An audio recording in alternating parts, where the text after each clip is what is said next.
here at the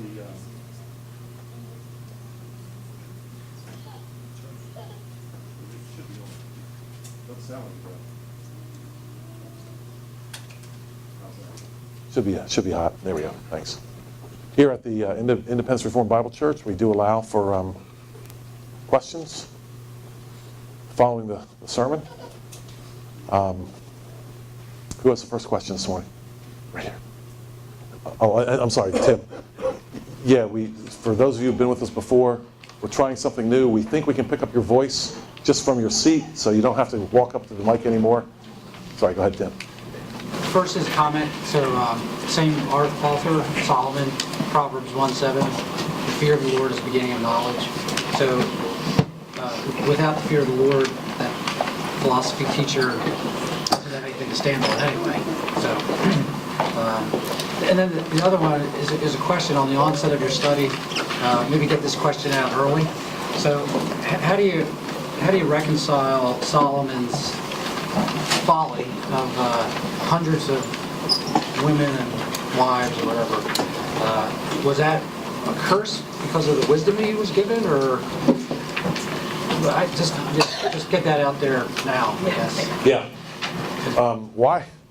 Why are we listening to Solomon with all his problems?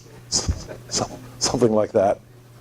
Boy, a lot of theologians really wrestle with that, and I am one of them. Going all the way back to, I'll just throw this out there to tell you where how difficult I find this. When you read about when he first met God, and God met him and offered him whatever he wanted, he met him in one of the high places. And those were the places where they were not supposed to worship. And I do not understand that. So that's where I begin. So the beginning and the end for me is difficult. It's a little bit easier for me to accept that Solomon certainly seems to be talking like a very old man. We'll see that actually in chapter 13, where he comes up with a description of what it's like to be very old. And it sounds like a guy who's experiencing this. And the way he talks about losing his teeth, talking about losing his sight, losing his hearing there. So he sounds old, and having had time to assimilate this and understand it. We do have a similar parallel situation to that some people, and I think it's correct. Manasseh being a really terrible king, and yet he repented and became a believer.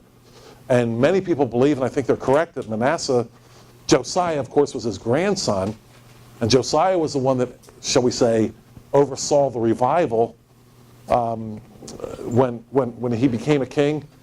Could it be that Manasseh turned back on all his folly and foolishness and wickedness and instructed young Josiah? He was very young when he became king. The revival happened a little bit after that.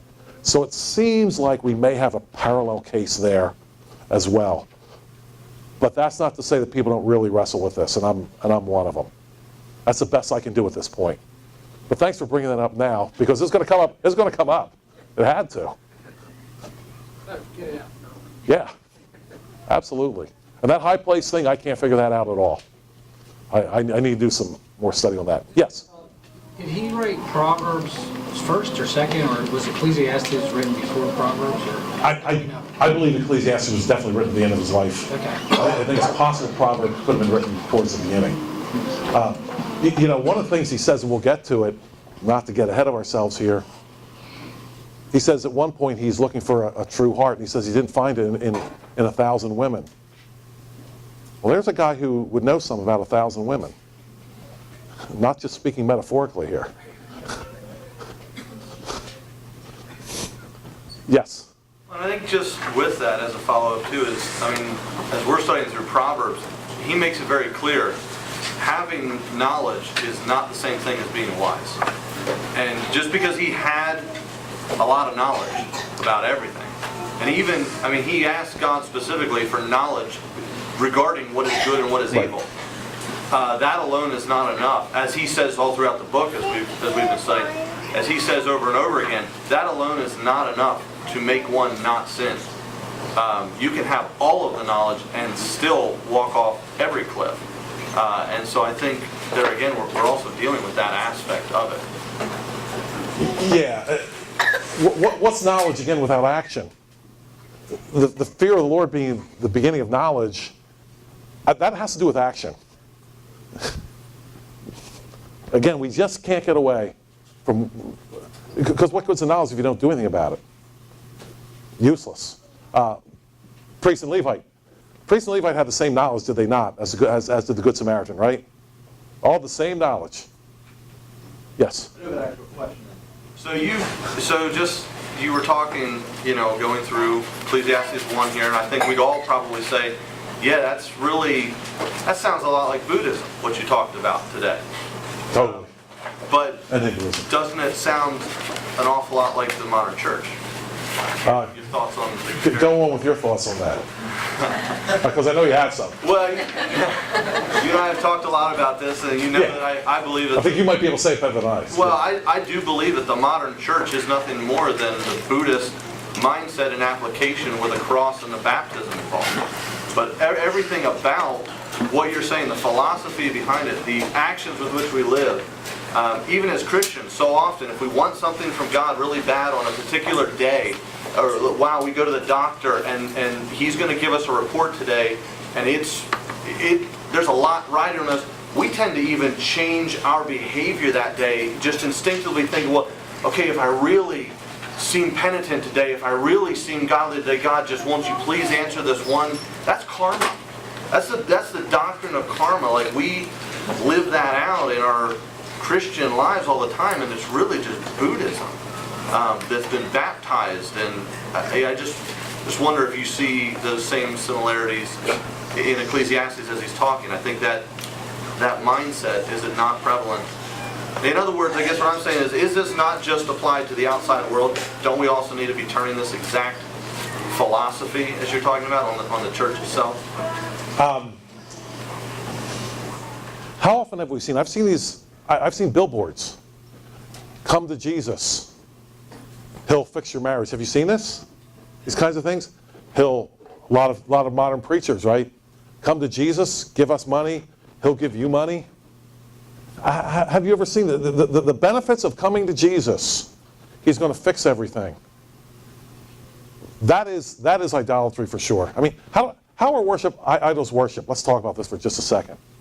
Idols are worshipped by doing something for the idol, right? So that the idol does something for you. And the more you want to get the idol do something for you, the more you give it, right? So we look at these people that sacrifice their children and say, what's wrong with them? There was nothing wrong with them in a godless culture.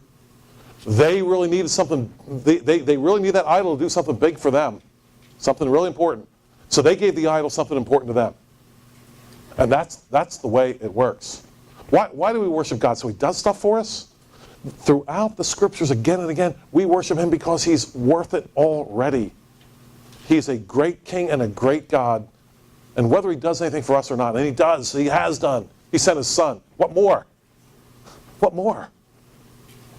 He's already done great things for us. But ultimately, we worship him not because we love him, not because of what he does for us, but because he's already worth it just by being God. That's one thing you can't say about the idols. They're definitely not worth it. If you've ever seen them, ugly looking things. They're definitely not worth it. Yes? I'm just curious how this book ended up in the Bible as part of the... Part of the canon? Yeah.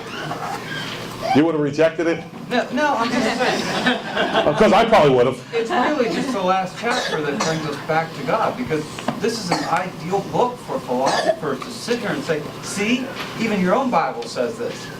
And then just discredit the last chapter because we don't want to read that anyhow. Right. So like, what is in here that, and then I'm not saying it isn't, I really... Right, it's valuable, sure. I would argue with it, it's only the last chapter. Sprinkled throughout the book are shall we say, lights, where it says, this is good. For example, and one of them is, and this is one of the reasons why the book's hated, he connects, he says, don't want to get ahead of myself here, but but I am gonna. One of the things that he does is he connects labor with the fruit of labor with the same person. And he says that's a good thing. I can't remember exactly what chapter that's in. He said this is good. He says rejoice with the wife, with the wife of your youth. These kind of things. There's gems throughout the book that he says he finds that are good things. But in his godless quest for all this, I mean, pleasure and knowledge and all the cool stuff that we just go after, bigger house, better car, all this stuff he just finds as nonsense. But he does get gems throughout the book. So it's not just, I would argue, it's just not just the last chapter. That's the biggie, but it's not just that. Love these questions. Actually, when I feel like I can answer them, I love them. When I feel like I can, or at least address them.